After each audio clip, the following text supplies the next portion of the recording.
Hello बच्चों, आज की क्लास में हम डिस्कस कर रहे हैं हमारी वर्कशीट नंबर 67 और आज की तिथि है 21 सितंबर 2020 और आज की हमारी जो ये वर्कशीट है ये है विज्ञान विषय की वर्कशीट। तो देखें वर्कशीट में क्या है। हर रोज़ की तरह मैं पौधों को पानी दे रही थी कि अचानक बहुत सारी मधुमक्खियाँ उड़ने लगीं।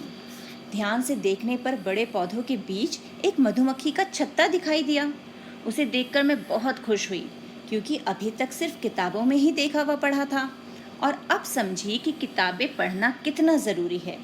अगर मैंने मधुमक्खी के छत्ते से दूर रहने के बारे में ना पढ़ा होता तो जिज्ञासावश उसे छू लिया होता और मधुमक्खी मुझे काट लेती। तो मधुमक्खी का छत्ता तो आप लोगों ने भी देखा होगा, बहुत सारे बच्चों ने देखा होगा मधुमक्खी का छत्ता। उसके आसपास मधुमक्खियाँ भिनभिनाती रहती हैं और कुछ शैतान बच्चे जो है वो मधुमक्खी के छत्ते को छू लेते हैं या उस पर पत्थर मारते हैं तो क्या होता है, सारी मधुमक्खियाँ पीछे पड़ जाती हैं। तो ऐसे ही अगर वो मधुमक्खी के छत्ते को छू लेती तो मधुमक्खी क्या करती, उसे काट लेती। आओ हम और रुचिकर जानकारी प्राप्त करें। अब देखिए आगे क्या है। आगे हमें दे रखा है ये मधुमक्खी के छत्ते का चित्र। ये देखिए कितनी सारी मधुमक्खियाँ यहाँ पर इस छत्ते में हैं और ये इस छत्ते का और क्लोज़अप, हमें उसका और क्लोज़अप दिया हुआ है कि कैसा दिखता है छत्ता। तो यहाँ आप देख रहे हो कि हर छत्ते में जो ये कोष्ठ बने हुए हैं ये किस आकार के बने हुए हैं। इसे देखकर कोई आकार याद आ रहा है? ये आकार, ये है हमारा षटकोण। तो ये षटकोण आकार के इसके कोष्ठ होते हैं। अब देखिए आगे क्या है। आगे है मधुमक्खी के छत्ते के प्रकोष्ठों का आकार कैसा है। ये तो अभी हमने देखा कैसा है आकार उसका, षटकोण। मधुमक्खी के छत्ते में कौन सा पदार्थ होता है और वह हमारे लिए किस प्रकार लाभदायक है। तो ये तो हमें पता है, मधुमक्खी के छत्ते से हमें क्या मिलता है, शहद, और शहद हमारे लिए बहुत फायदेमंद होता है। क्या आपको ज्ञात है कि मधुमक्खियाँ पर्यावरण की रक्षा में क्या महत्वपूर्ण भूमिका निभाती हैं? जानकारी इकट्ठी कीजिए। तो ये है हमारा तीसरा प्रश्न। और चौथा प्रश्न है मधुमक्खी के अलावा अन्य कौन से प्राणी पर्यावरण की रक्षा करते हैं, सूची बनाइए।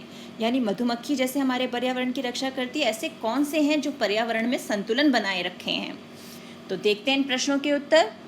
तो पहले प्रश्न का उत्तर है, जो हमें पता है कौन सा आकार है मधुमक्खी के प्रकोष्ठ का, षटकोण। मधुमक्खी का जो हमारा छत्ता है उसके प्रकोष्ठ का आकार होता है षटकोण आकार। और मधुमक्खी के छत्ते में क्या होता है, मधुमक्खी के छत्ते में शहद होता है और शहद अल्सर, पाचन संबंधी समस्याओं, रक्त शर्करा, खांसी व गले में खराश जैसे रोगों की रोकथाम में सहायक होता है। जब खांसी हो रही होती है तो घर के बड़े कहते हैं ना, थोड़ा सा शहद ले लो। तो इस प्रकार शहद हमारे लिए बहुत फायदेमंद है। अब उत्तर 3 कि मधुमक्खी हमारे पर्यावरण में क्या भूमिका निभाती है उसकी रक्षा में। तो मधुमक्खी परागण में महत्वपूर्ण भूमिका निभाती है, यानी एक फूल से जो उसके परागकण हैं वो दूसरे फूल तक पहुंचाना। तो अतः यह पौधों के प्रजनन और विकास में सहायता करके पर्यावरण की रक्षा में योगदान देती है। उससे पौधों का प्रजनन होगा, फिर वो बड़े होंगे तो उसमें फल लगेंगे और वो फल हमें मिलेंगे, है ना। अब है उत्तर 4, निम्नलिखित प्राणी पर्यावरण की रक्षा में अपना योगदान देते हैं।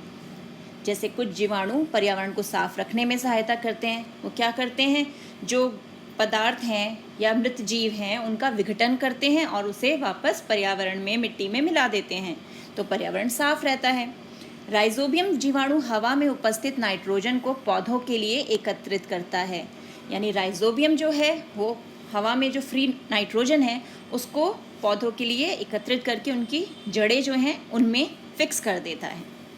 केंचुए मिट्टी की उर्वरा शक्ति बढ़ाते हैं, उन्हें तो किसान का मित्र भी बोला जाता है ना।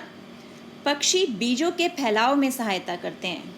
यहाँ बीज खाया, दूसरी जगह गए, वहाँ गिरा दिया, तो उससे क्या हुआ, बीजों का फैलाव होगा, जगह जगह वो पौधे उग पाएंगे, तो पर्यावरण में संतुलन बना रहेगा। तितलियाँ परागण में सहायता करती हैं और जैसे मधुमक्खी परागण में सहायता करती है, इसी प्रकार तितलियाँ और दूसरे कीड़े जो हैं ना वो भी परागण में सहायता करते हैं। इसी प्रकार आपको जिन जिन प्राणियों के बारे में पता है कि वो हमारी किस प्रकार हमारे पर्यावरण की मदद करते हैं, आप उनके बारे में लिख सकते हैं। तो आज की वर्कशीट हमारी मधुमक्खियों के बारे में और उन प्राणियों के बारे में जो हमारे पर्यावरण की रक्षा में योगदान देते हैं। तो मिलते हैं एक और वीडियो में, तब तक keep practicing and keep enjoying.